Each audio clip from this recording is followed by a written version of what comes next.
Florida Governor Ron DeSantis has signed new legislation this week that prevents foreign nationals in 7 countries from purchasing what the state considers sensitive land.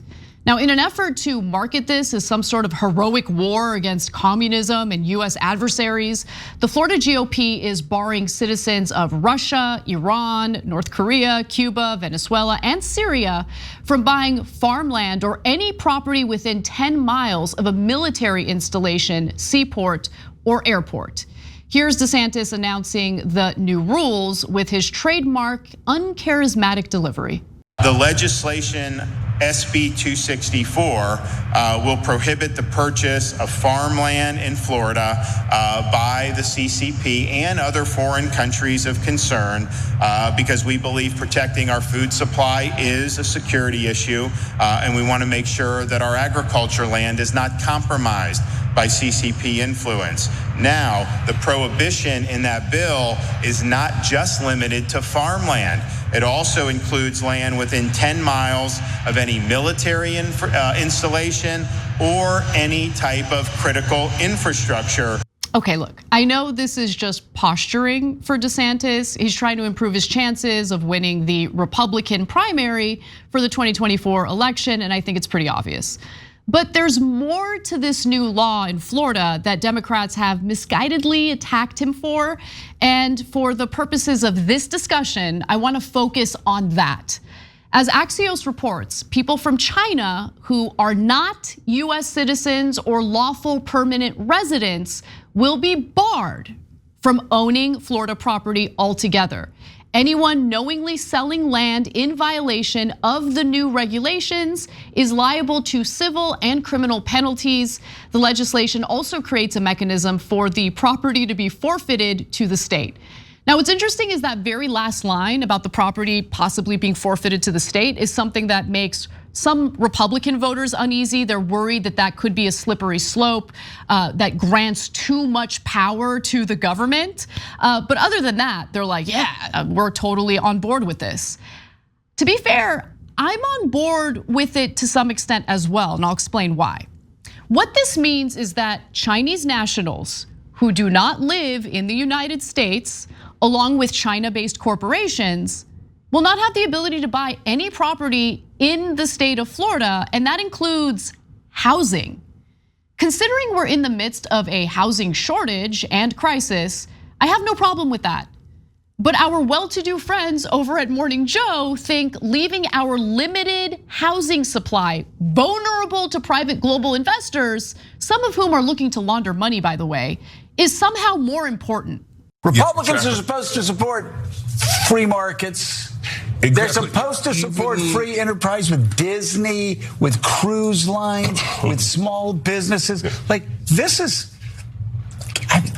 about as overarching big government, socialist government as I've seen. You just take an objective look at, okay, why has this economy in this country managed to stay on top for so long? And obviously, openness is obviously the reason. It's the big factor. Our openness to immigration, our openness to all kinds of free trade.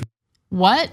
Okay, first off, this has nothing to do with immigration and free trade. A little bit of a mixed bag. Actually, a lot of negative outcomes for American workers as a result of free trade. But really, we came out on top because we allowed foreign nationals to buy up our housing and price us out of the housing market? Okay. Now, Democrats argue that the new rules in Florida are discriminatory against Chinese nationals. And you know what? I do agree with that take. So my only complaint toward Florida's new policy is that it would have been far better if DeSantis and Florida state legislature expanded the ban to include all foreign nationals. For me, this isn't about attacking China or any other specific foreign country. It's about protecting Americans who have to live here and can't afford housing due to housing shortages. The problem is DeSantis doesn't really care about the economic impact foreign investors have on the housing market.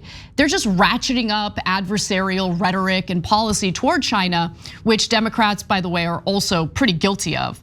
However, foreign nationals buying up our extremely limited inventory of housing is a problem.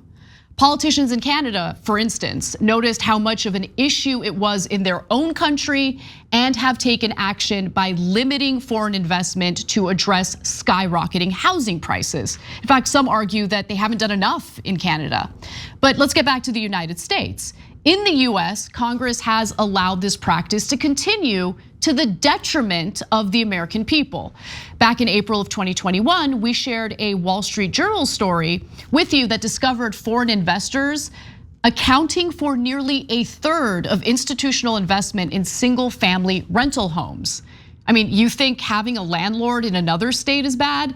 Imagine if they lived in another country. At the time, German insurer Allianz was investing in a venture to buy more than like $4 billion of US rental homes. Then there's Singapore, like Singapore's sovereign wealth fund known as GIC was also backing a plan to purchase single family rentals across southeastern US. And the journal accurately concluded that, quote, the recent growth of foreign investment means that individual home buyers must increasingly contend with this deep-pocketed group of purchasers in a number of prime US neighborhoods, boosting prices there and adding more fuel to a housing boom that is already the hottest in 14 years. Now that was back in 2021. Things haven't gotten any better since then. From April of 2021 through March of 2022, foreign investors bought $59 billion worth of existing homes in the United States, an 8.5% increase from the previous 12-month period, stopping a 3-year skid in foreign investment in the United States residential real estate. And that slowdown in foreign investment occurred at the beginning of the pandemic, but lately, we're seeing an uptick in foreign investment yet again. Now, what makes it even more difficult for Americans to compete with foreign investors is that while most of us need to apply for a mortgage to, finance the purchase of our home, foreign nationals actually like to make all cash offers, and you can't really compete with that. Between April of 2021 and March of 2022, all cash sales accounted for a whopping 60% of non-resident foreign buyers. They've got the deep pockets. That includes 58% of Chinese buyers. And despite the popular notion that these wealthy foreign nationals are focusing their investments in the luxury housing market, the reality is that they're buying up homes that were historically purchased by middle-class families. According to the National Association of Realtors, the median price of the homes foreign investors are buying is around $366,000. Now that's still a lot of money, but remember, the price of housing has really skyrocketed in this country to the point where $366,000 is a reasonable price for a home. Florida, which has experienced a pretty sharp increase in housing prices, has definitely been impacted by this.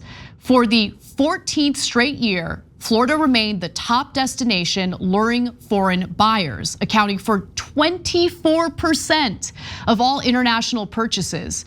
California ranked second at 11%, followed by Texas at 8%, Arizona at 7%, and New York and North Carolina tied at 4%. But what about Chinese investors specifically, the one group that DeSantis has decided to ban from buying residential real estate in Florida? Well, Chinese buyers accounted for 6% of all foreign US residential real estate purchases from April 2021 to March of 2022, according to the National Association of Realtors. Buyers from China, Hong Kong, and Taiwan spent $6.1 billion on those deals. China and Canada, by the way, remained first and second in US residential sales dollar volume at 6.1 billion and 5.5 billion respectively, continuing a trend going back to 2013. And they tend to buy the pricier homes in other states. So at just over 1 million, Chinese buyers had the highest average purchase price and nearly a third, 31% purchase property in California. Now, couple this foreign investment trend with private equity firms and institutional investors buying up entire neighborhoods of residential properties, and we're dealing with a pretty despicable and outrageously unaffordable housing market. Found that for housing vouchers, which are local subsidies helping renters find homes on the private market, the average wait in San Diego County is 8 years. And for public housing, it has the longest wait time of any large metropolitan county in the entire US. In San Diego County, the wait list for public housing is over 18 years. We're just not building public housing like we used to. We're not providing enough housing vouchers for people to use on the private market. Today, what we're seeing is a housing crisis unlike one that we've seen since the mid-20th century. That's right. So if there is limited supply, and there absolutely is, why are we letting people who don't even live here buy housing as an investment? And look, don't get me wrong, banning foreign investment would not solve America's housing crisis. It would just tackle one factor contributing to it. Institutional investors should also be banned, in the very least temporarily, until we build more housing. But what kind of housing we build is also incredibly important. Look, it's not hard to find new luxury developments in a big city near you. No one can afford those units. The Biden administration and the entirety of the Democratic Party should have gotten busy building public housing as soon as Biden got elected. Instead, much like DeSantis, they just engage in political tit-for-tat nonsense that really does nothing to alleviate the economic pain felt by their constituents. And so there's a lot to criticize Governor DeSantis on. Banning foreign investment in real estate, particularly residential real estate, just isn't one of them. Thanks for watching The Young Turks, really appreciate it. Another way to show support is through YouTube memberships. You'll get to interact with us more. There's live chat emojis, badges. You've got emojis of me, Anna, John, JR. So those are super fun. But you also get playback of our exclusive member-only shows and specials right after they air. So all of that, all you gotta do is click that join button right underneath the video. Thank you.